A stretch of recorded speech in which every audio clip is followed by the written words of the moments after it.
Hey there, I am back with another deck review, and today we're going to be looking at Monolith Zodiac from Thirdway Industries.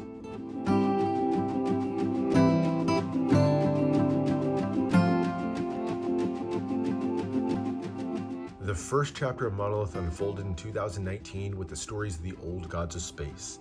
These were the creators of the universe and everything in it, and the legends surrounding the gods of space, heat, gravity, flora, and more would ultimately spin off into all of the religions of the world.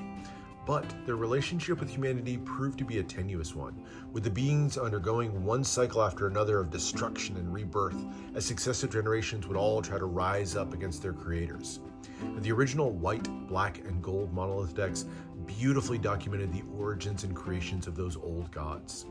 But eventually the gods grew discouraged and chose to leave the universe to its fate forever. As the old gods departed to their own corner of existence, they were replaced with the rise of Sagittarius, the destructive god of black holes, and his counterpart, Terra, the last hope of the universe against Sagittarius' rage. The story of their rise is told in the second chapter of Monolith and through the sequel decks of Singularity, Horizon, and Sagittarius. And it's from that point of the story that we pick things up and enter the third act of the play. The latest entries to the Zodiac line, Zodiac Prime and Zodiac Aurus, return us to the human world and explore the next chapter of the new gods who have now inherited the universe. Now, if you can't tell, I am a huge fan of the lore in these decks. I've always been a fan of Thirdway decks, and I love how designer Giovanni Moroni really weaves lore throughout all of his decks, but few of them do it as well as Monolith. So when he announced the third version of these, was super excited to get my hands on them and check them out. Now, if you like what you see here, this one right here, Monolith Zodiac Prime, is actually available on the website. This was the public release one, but Zodiac Aurus was a little bit harder to get a hold of. This one was exclusive to Patreon. So if you're a subscriber to the Thirdway Industries Patreon, you were able to get a hold of this deck. And if you're not a subscriber, I'll put a link down in the description so that you can check it out for yourself. Highly recommend it. One of the best annual subs that you'll find anywhere. But we're here to take a look at the deck, so let's get right into it. We're going to start off with the Zodiac Prime deck. All right, so the tuck box on this one has a familiar feel if you've seen the other Monolith decks, but the design has been updated. So the line work on here is different from the previous versions of the deck. All new tuck box, still done though in brilliant foils. You have this almost pearlescent black stock and then covered with holographic silver foiling and peacock blue. It's a beautiful, bright, vibrant combination that just shimmers in the light. I love the line work on this, the kind of radiating patterns everywhere. Very sort of mysterious. These are designed to look like the monoliths that contain some of the ancient knowledge of the gods that are found sprinkled throughout the universe. That's kind of the backstory of the tuck boxes. But beautiful look to the line work on these. And then the side panels include more line work. These kind of have the look of constellations in the sky with the lines connecting the stars everywhere. We'll see where that becomes important as we get into the court cards. Same design on the other side. The bottom here has your ad copy for Thirdway Industries.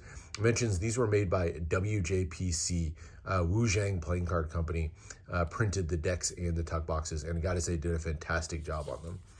More line work on the top, partially covered up by that seal.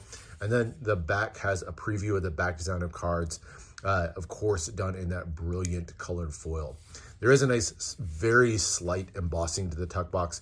Not much to it at all, but enough to give it some extra texture to go with that really nice foiling. Finished out with the silver postage stamp style seal here. More of that line work, including the frame, all done in that silver foil, and it's numbered, so I got deck number 211 of the edition. As you open it up, more line work and kind of star-like patterns revealed on the inner flaps, and these mysterious little circular symbols on the smaller inner flaps. Nothing printed in the interior, but you can see that almost pearlescent black stock, nice shine to it.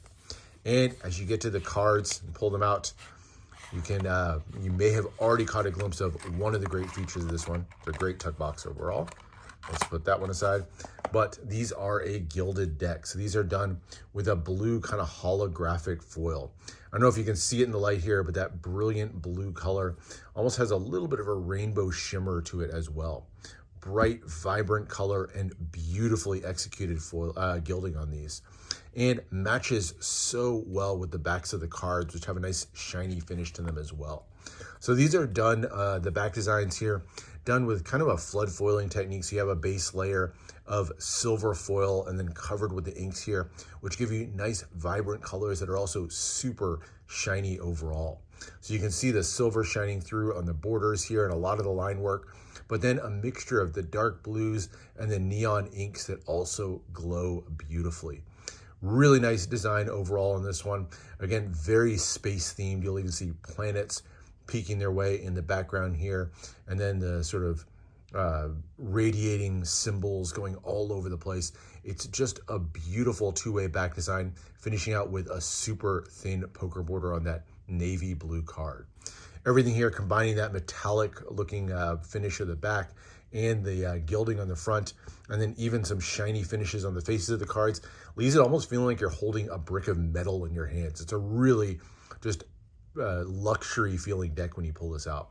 But love how the back design of these came out. The shine on these just out of this world.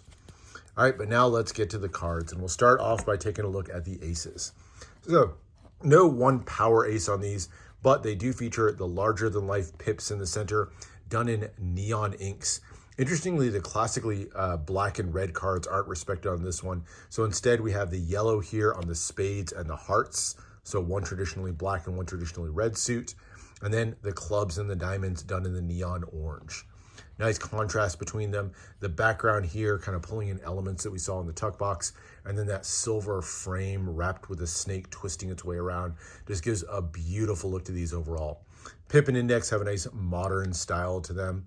The font chosen on them. And of course that neon yellow and the neon orange kind of glow with the background of the cards. Really cool set of aces.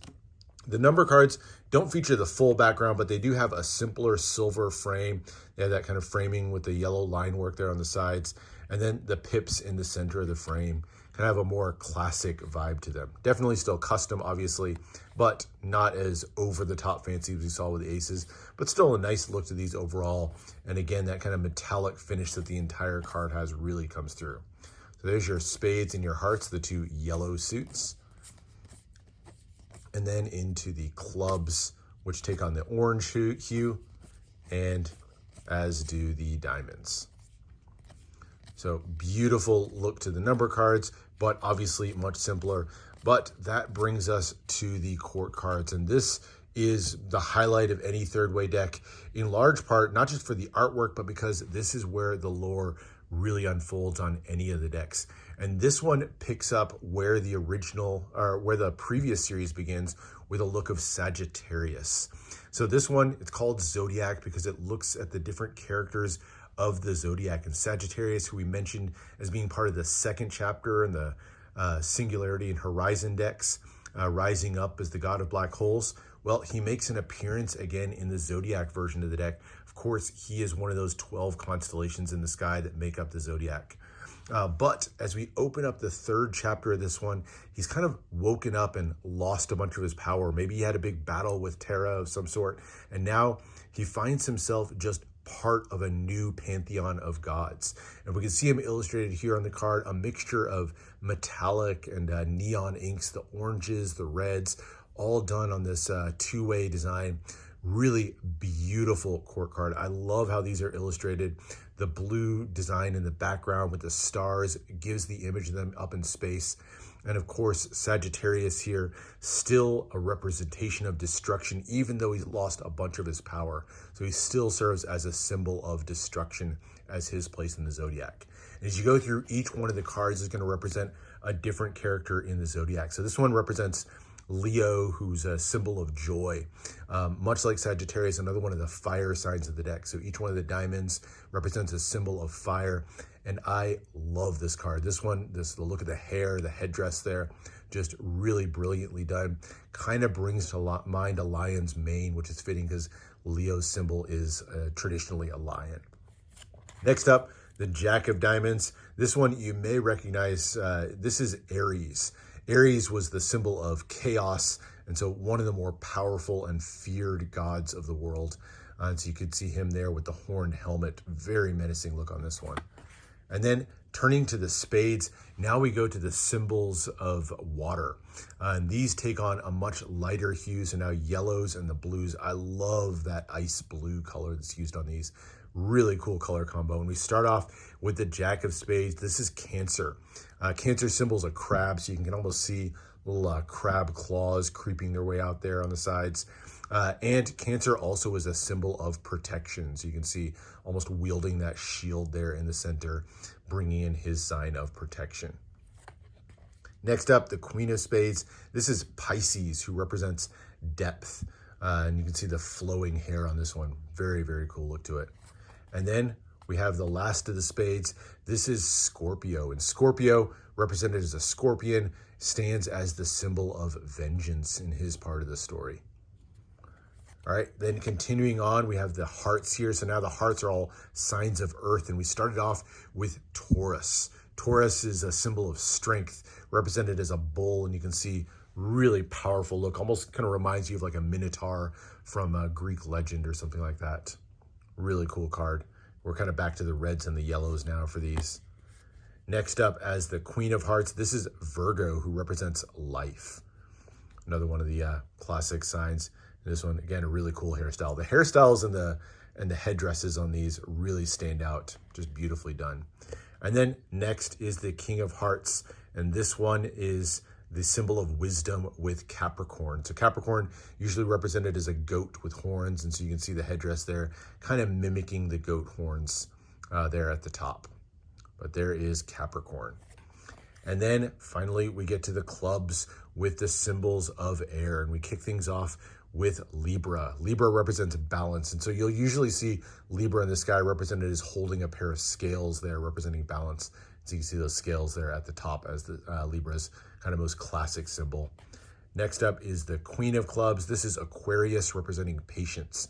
And Aquarius always depicted pouring out a pitcher of water. And so you can see her there, top and bottom. And I love how the water kind of flows into her hair, kind of creating one big mixture on these. And then final of the courts is the King of Clubs. This is Gemini, the twin. Represents ambiguity. And so you can see the eyes covered there, maybe kind of a symbolic way to represent that ambiguity. So those are the 12 courts, but how do they fit into the story? Well, it turns out that those 12 courts have decided to, they now own the universe. They run the universe, so to speak. And from their position, they decide to take up residence amongst the stars. And so each one of them has a constellation in the sky, and they look down on humanity from their perch in the skies.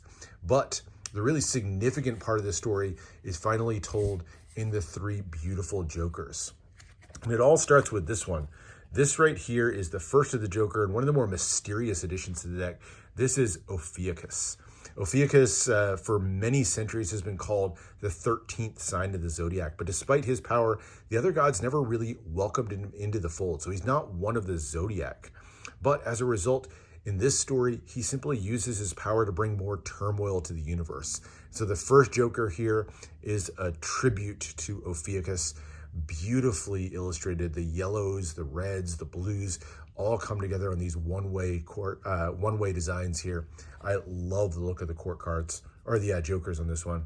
But of course, in the spirit of balance, there has to be a final force created that can counteract the sort of chaos that Ophiuchus is bringing to the universe. And that comes in the form of Polaris, represented here on the second Joker. So at the time of Polaris's birth, she was basically minuscule, essentially powerless to the world. But she was created by the old gods ultimately to be a guide to the others. So she began to seek out all of the other monoliths from the previous stories, the ones the old gods had left, sought out those monoliths so that she could gain their wisdom. And every time she would find one, she would become brighter, more powerful, until ultimately she became the most powerful star in the entire sky. And she was ready to take up her place of leadership, even amongst the other members of the Zodiac that we saw. And so as she does that, she teaches the other members of the Zodiac basically to use their powers to create new monoliths. And that's the monolith that you see on the tuck box, these blue monoliths. And those blue monoliths ultimately gave humanity the wisdom of the gods and the ability to stand up against the chaotic forces of Ophiuchus. It's a really cool story. and leaves a lot to the imagination. And then as the final card, this one pays tribute to the old gods. So these are two gods that you'll see represented in the original Black Monolith deck. This is at the top, the god of intellect, and at the bottom, we have the goddess of fauna. So the fauna and intellect were the two who were actually the parents of Polaris. So I mentioned that she was created by the old gods, and these were the two that did it. And so the family portrait there kind of completes the look and gives you a tribute back to the original versions of the deck.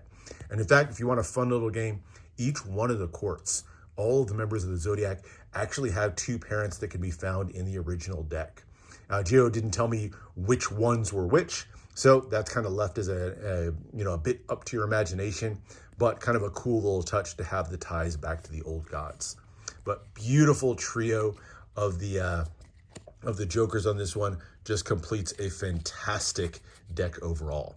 But I mentioned we would get a chance to look at both versions of the deck, and we've only taken a look at Prime. So let's take a minute to look at the second fancy version. This is Zodiac Aurus. Now, I mentioned this was exclusive to Patreon, so you'll have to check that out if you want a chance to maybe get a hold of this one for yourself. But let's take a look at what this one does differently.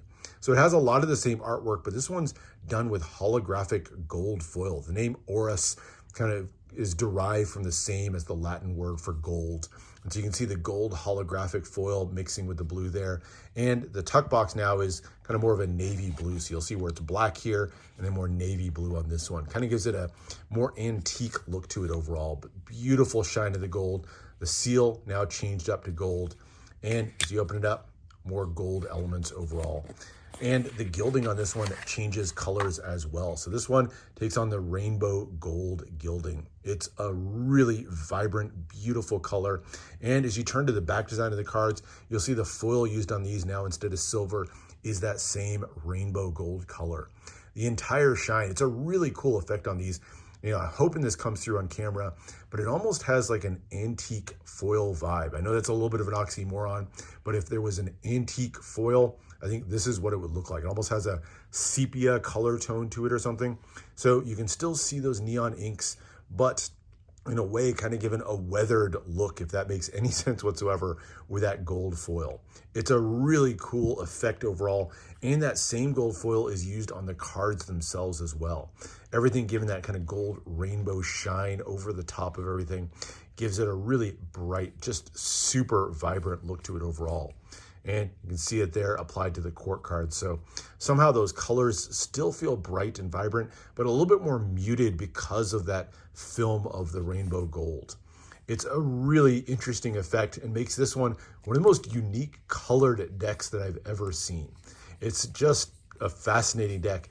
Really excited to add this one to the collection. And of course, mixing it in with that lore just brings everything to life for me. We'll get a quick look here at the final three with Ophiuchus, Polaris, and Polaris's parents, Intellect and Fauna, as the three Jokers. But beautiful deck overall, great use of colors to give this one a unique feel, even if it uses the same artwork as the Zodiac Prime deck. But that is it. That is the look at the latest chapter of Monolith. I love these decks. I think they really brought something new to this series and really just kind of kept breathing life into a series that is one of my favorite out there. I can't recommend it highly enough. And honestly, I don't think you can go wrong with any of the Monolith decks. But for me, I think these stand out as some of my favorites to date. So hope you enjoyed this look at Monolith. Go check out the link in the description if you want to get Prime for yourself, or check out the Patreon so you can take a look at Aurus. I'll keep those links down in the description so you can check them out. But anyway, thanks for watching on this one. Hope you enjoyed. Make sure to subscribe for more deck reviews, more unboxings. Let me know what else you want to see, and I'll see you for the next one.